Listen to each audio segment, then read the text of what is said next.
Okeke and his friends and business associates usually hang out after work every evening to drink, discuss business, and talk about life generally. Okeke does not seize a moment to talk and boast about his only daughter, Mmasinachi. He spoke of her intelligence and remarkable character. To him, Mmasinachi was the pinnacle of virtue, a model of everything a young woman should aspire to be. I am fortunate not all daughters understand their place, but my daughter Mmasinachi, she's a true gem. She respects tradition and upholds the values I've instilled in her, he said. Each time he began to boast about his daughter, his friends would exchange glances among them. Okafor, his closest friend, would force a smile as he tried to adjust his chair to sit properly and listen to his gist.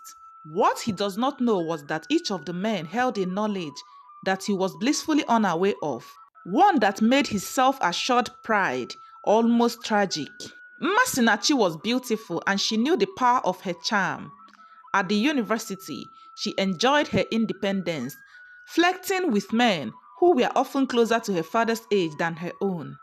Mmasinachi had her eyes on Okafor, one of her father's oldest friends. She found his attention irresistible. They occasionally met in secret at a secluded spot on his estate. Okafor always felt guilty, but Mmasinachi's charm clouded his judgment. She was bold, attractive, and seemed so far removed from the image her father Okeke had painted. She was the innocent daughter when her father was around, but with Okafor she became someone else entirely. Mmasinachi's lifestyle at school betrayed the life her father portrayed of her. Not just her father's trust, but of the respect that his friends appeared to hold for him. At home, she played the role her father believed she fit into so perfectly, but back in school, she led a double life. One Sunday afternoon, Okeke invited his friends to his 60th birthday lunch party. Mmasinachi, who had returned for the birthday celebration, made a brief appearance, dressed modestly. She greeted her father's friends with a smile. Okonkwo, another friend of Okeke, who had recently witnessed her secret life, felt sad as he watched Okeke's open admiration for his daughter, unaware of the truth. Each of them grappled with their knowledge, wondering if it would be their responsibility to reveal it. As the lunch progressed, Okeke once again boasted of his daughter's good manners. Completely ignorant of the discomfort settling among his friends, they each felt a subtle sense of mockery in the air, though none dared voice it. Mmasinachi's secret meetings continued. That week, Okonkwo met her in Okafor's house and wondered if he should tell Okeke about her lifestyle. Mmasinachi had become skilled at managing her double life. She knew exactly when to dial up her innocent attitude and when to indulge in her secret desires. Her father was none the wiser, so deeply convinced of her decency that he rarely questioned her whereabouts. Okafor and the other men who knew about the affair felt guilty, knowing they were betraying Okeke's trust. Still, he couldn't bring himself to stop. Nor did the other men bring themselves to tell him. Okafor was always disturbed whenever he was in Okeke's presence. One evening, while they hung out after the day's business to have some drinks and some discussions, they began to talk about their long friendship and shared memories. As they drank, Okeke again began talking about his daughter Mmasinachi, lauding her intelligence and good character. After their conversation, Okafor resolved to end his involvement with Mmasinachi. Yet, as he thought of her attraction, he wondered if he had the strength to resist her. One afternoon, a woman who lived in Okafor's estate saw Mmasinachi leaving Okafor's home in a hurry. The woman, oblivious of the relationship between Okafor and Mmasinachi, saw her father in the market that day and told him she saw her daughter that morning in her estate. Your daughter Mmasinachi has grown into a beautiful woman. If I hadn't known when she was born, I would have mistaken her for one big auntie, she said. Okeke, though happy with the compliment, wondered if it was really his daughter that she saw. because his daughter was supposed to be at school and should not have been seen in that neighborhood by that time of the day. Are you sure it was my daughter you saw? Yes, now. Don't I know your daughter again? She was coming out from your friend Okafor's house. If she wasn't in a hurry, I would have stopped and chatted with her, she said. As the woman left, Okeke wondered if she was right about seeing her daughter leaving Okafor's house. Though he knew Okafor, his friend, liked to flirt with underage girls, he never thought he would go close to his daughter. After work that day, he sat with Okafor in their usual spot and then asked him if his daughter was at his place earlier that day. Okafor, a bit nervous, pulled himself together and then told him that he hadn't seen his daughter after the day they were at his place on his birthday. Mmasinachi continued to play her roles expertly, knowing her father was too proud to ever suspect her. Okeke's confidence in his daughter continued unabated. His colleagues and friends would sometimes hint at the challenges of raising daughters, but Okeke always dismissed their concerns, believing his parenting had ensured Mmasinachi's character was unshakable.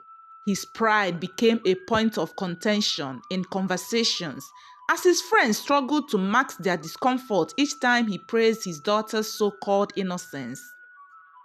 One evening, Okeke shared a story about Mmasinachi's good judgment and responsibility with a group of friends, including Okafor and Okonkwo.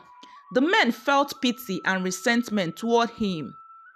His blindness to his daughter's life created a distance between him and the people he thought were his closest confidants. Okafor, feeling bad for his friend, began to avoid him. He could no longer face him, not with him boasting about his daughter every other time. Okeke noticed his friend seemed distant, but attributed it to business matters and personal stresses. One evening, Okonkwo summoned the courage to speak to his friend Okeke about his daughter's lifestyle. My friend, I just think that rather than sing your daughter's praise, you should take time to monitor her movements. Just maybe you might find out something about her that you could correct before it gets out of hand. I have seen her in some kind of place a couple of times, and I advise you watch her closely, he said. Okeke bristled. Immediately defensive, he accused Okonkwo of jealousy and insisted that his daughter was nothing like those other girls. Okonkwo's words, however, lingered with him. Despite his pride, a part of him wondered if he had been blind to something. The nagging thought left him unsettled, though he buried it, unwilling to let anyone question his daughter's honor. One weekend, Okeke decided to pay Okafor a visit. He had tried calling him, but he hadn't answered, which struck him as odd. He knew his family are abroad, and he stays with just his security guard. He wondered if everything was all right with him, and so he went to his place without his knowledge. As he arrived at Okeke's estate, he parked outside just to check him briefly and possibly hang out with him. At the gate, the security guard welcomed him. He approached the door, calling out Okafor. Odogwu Nurago, Agunwoke. Unbeknownst to him, his precious daughter Mmasinachi was inside the house with Okafor. When they realized he had arrived unannounced, panic gripped them. Okafor quickly ushered her into the visitor's room close to the living room. When he opened the door to greet his friend, he did his best to keep his composure. They exchanged pleasantries. As they talked, Mmasinachi overheard the conversation from the next room. Her heart beat, realizing how dangerously close she was to being caught. After her father left, they couldn't fathom the shame and betrayal they would have felt if he had found out. The encounter rattled Okafor deeply, and he decided that would have to be their last meeting. He struggled with the ongoing guilt and moral conflict within him. Though he had resolved to end the involvement with Mmasinachi, her attraction and influence kept pulling him back. He begged her to end the deception and warned her that they were both on the edge of disaster. As time marched on, one day, while looking for a document in Mmasinachi's room, Okeke accidentally stumbled upon a men's watch, tucked away in her drawer. The watch seemed familiar. As he held and watched it closely, he realized it was Okafor's customized watch. His mind raced with questions. What is Okafor's watch doing with Mmasinachi? Could they be seeing each other? He asked, as he remembered the woman in Okafor's estate who had told him he saw his daughter leaving his house the other day. He wondered if he had been blind to his daughter's true nature, but didn't confront her right away. Instead, he quietly returned the watch. Days passed and Okeke could not help but feel something was wrong. One evening, he called Okafor only to find he wasn't available. Acting on impulse, he decided to drive to his home, determined to resolve his doubt once and for all. As he arrived, suddenly he saw his daughter and his friend together, caught in a moment that needed no explanation.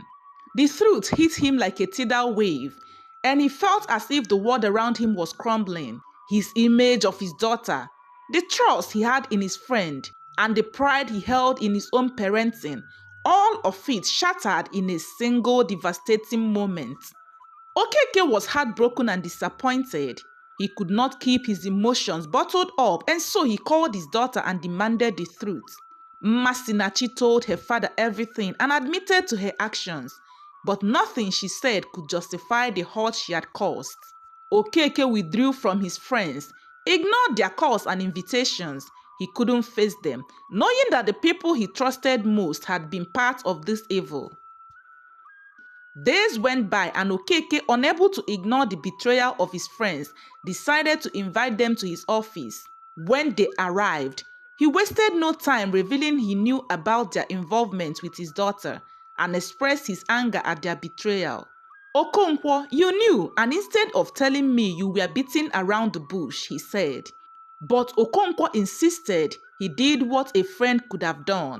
He tried, but he was engrossed in exalting his daughter. Okeke cut all ties with his friends. His daughter realized the harm she had caused her father, who had trusted her blindly and apologized and turned a new leaf. It was difficult to get over what had happened, but Okeke gradually found a way to view his daughter without the bitterness of betrayal. He reconnected with other friends aside his previous social circle, people who valued him not for his status, but for his kindness and loyalty, qualities he realized he had allowed his former friends to overlook. Mmasinachi learned to respect her family and make friends who care about her and always act in ways that build her own self-worth and dignity. This story teaches parents who boast about their children that it is important to love and support their kids without putting them on pedestal. Praising children too much or assuming they can do no wrong can lead to disappointment and prevent the parents from seeing their kids for who they truly are. Friends who deceive each other or take advantage of their families are not true friends. Real friends protect each other's families and always act with integrity no matter the temptation.